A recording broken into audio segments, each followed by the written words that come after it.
રાજકોટમાં પાટીદાર અગ્રણી પરસોત્તમ પીપળિયાએ જયંતિ સરદારાનું સનદ રદ કરવાની માંગ કરી છે। પરસોત્તમ પીપળિયાએ રાજકોટ અને ગુજરાત બાર એસોસિએશનમાં પત્ર લખ્યો છે, જેમાં તેમણે આક્ષેપ કર્યો છે કે જયંતિ સરદારા બિઝનેસમેન હોવા છતાં વકીલાતની સનદ ધરાવે છે। વેપાર ધંધા કે વ્યવસાય કરનાર વકીલે સનદ સરેન્ડર કરવાનું હોય છે, તેમ છતાં જયંતિ સરદારાએ સનદ પોતાની પાસે રાખીને કાયદાનો ભંગ કર્યો હોવાનો પરસોત્તમ પીપળિયાએ આક્ષેપ કર્યો છે। માટે જયંતિ સરદારાનું સનદ કરીને કાર્યવાહી કરવાની તેમના દ્વારા માંગ કરવામાં આવી છે।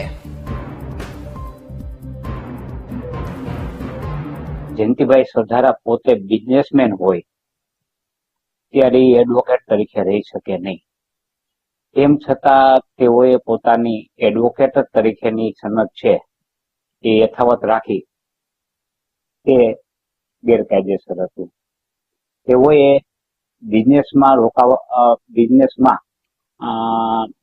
પોતે કાર્યરત હોય તો તેઓની સનદ છે એ ગુજરાત બાર એસોસિએશનને સરેન્ડર કરાવવાની હોય છે, પરંતુ આમ કરવાને બદલે તેઓએ એ સનદ સરેન્ડર નહીં કરાવીને કાયદાનો ભંગ કરેલ છે।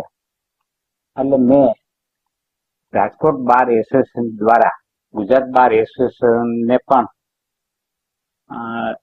કાયદેસર ની કાર્યવાહી કરવા માટે પત્ર લખેલ છે અને તેઓની સનદ રદ કરવા માટેની મેં વિનંતી કરેલ છે।